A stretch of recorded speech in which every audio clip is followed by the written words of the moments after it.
इन्हां दा नाम असल अहमद माई आई अहमद और इन्हां दी वालदा और मासी मासी कहन लगी भी ये माई हैं इनके प्यारे हैं। इन्हां दा नाम फिर अहमद माई रखा गया।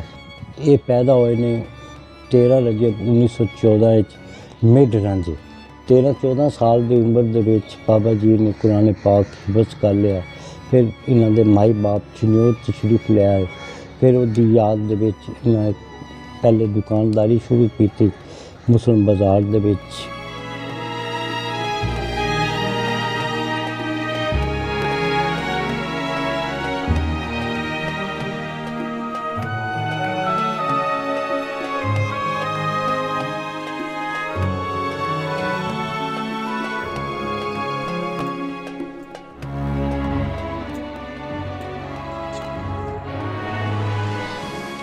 बाबा जी फरमाते हैं भी साडा काम तो दिल कोई नहीं लगता, कोई गाहक आंदा तो असी आखते अस बेगू माल ले लिया, वो आदा पे माल है। बाबा जी फरमाते हैं पे आपे तोड़ लवो आपे ले लवो भाई जो पैसे कोई रख देंदा ही कोई।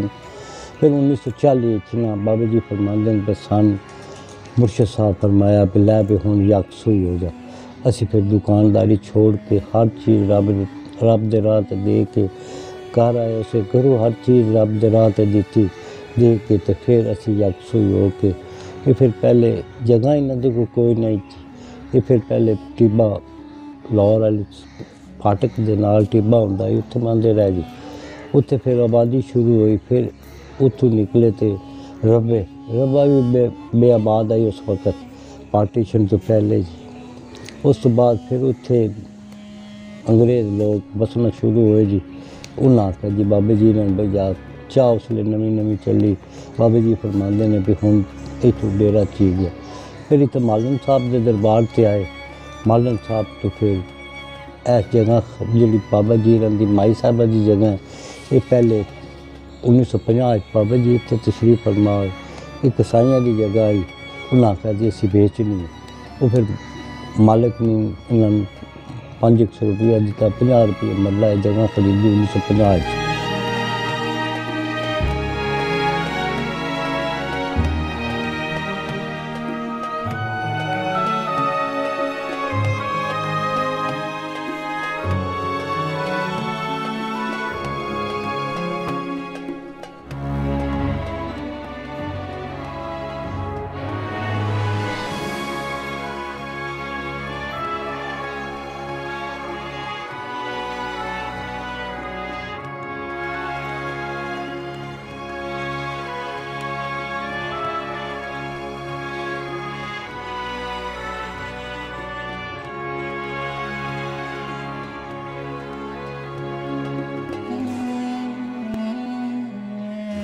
तीन शीश माल इस तो आखते हैं कि बाबा जी की जिंदगी के 1972 एक शीशा लगा जी। उसलिए बाबा जी खुद आप हयात हाँ।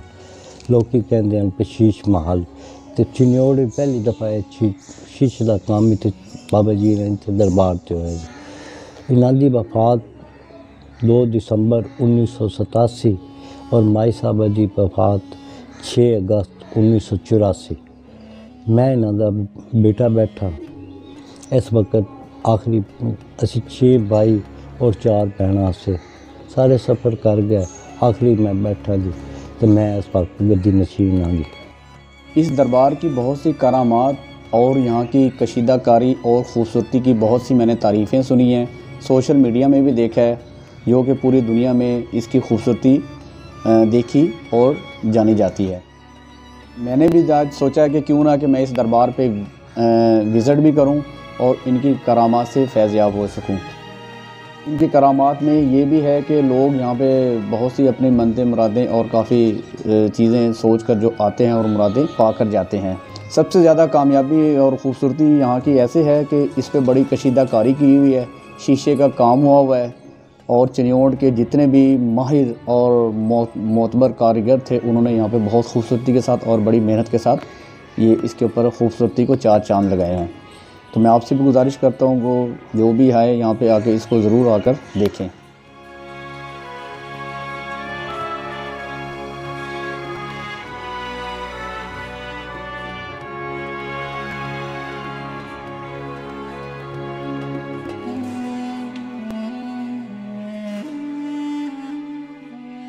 ਬਾਬਾ ਜੀ ਇਹਨਾਂ ਦਾ ਫਰਮਾਨ ਆਈ ਵੀ ਇੱਥੇ ਜੇ ਕੋਈ ਜਿਹੜਾ ਜਾਦੂ ਟੋਣਾ ਬਾਲੀ ਕਸਰ ਵਾਲਾ ਇੱਥੇ ਆ ਗਿਆ ਉਸ ਨੂੰ ਉਹ ਚੀਜ਼ ਨਹੀਂ ਰਹਿੰਦੀ। ਇੱਥੇ ਇੱਕ ਚੀਜ਼ ਬੜੀ ਵੇਖੀ ਹੈ ਕਿ ਲੋਕੀ ਜਿਨਾਤ ਵਗੈਰਾ ਪਏ ਹੁੰਦੇ ਨੇ ਇੱਥੇ ਦਰਬਾਰ 'ਤੇ ਆਉਂਦੇ ਨੇ ਅਤੇ ਫਿਰ ਉਹ ਚਲੇ ਜਾਂਦੇ ਨੇ ਬਾਬਾ ਜੀ। ਅਤੇ ਇਹਨਾਂ ਦੀ ਇੱਕ ਕਲਮਾਤ ਵੱਡੀ ਹੈ ਕਿ ਬਾਬਾ ਜੀ ਫਰਮਾਉਂਦੇ ਨੇ ਕਿ ਕਾਂਡੀ ਤੇ ਸੀ ਇਹ ਰਹਿੰਦੀ ਦੁਨੀਆ ਤੱਕ ਇਹ ਚੱਲਦੀ ਰਾਸੀ ਔਰ ਚੱਲਦੀ ਪਈ ਹੈ, ਕੰਮ ਇਹਨਾਂ ਦਾ ਹੋ ਰਿਹਾ ਜੀ।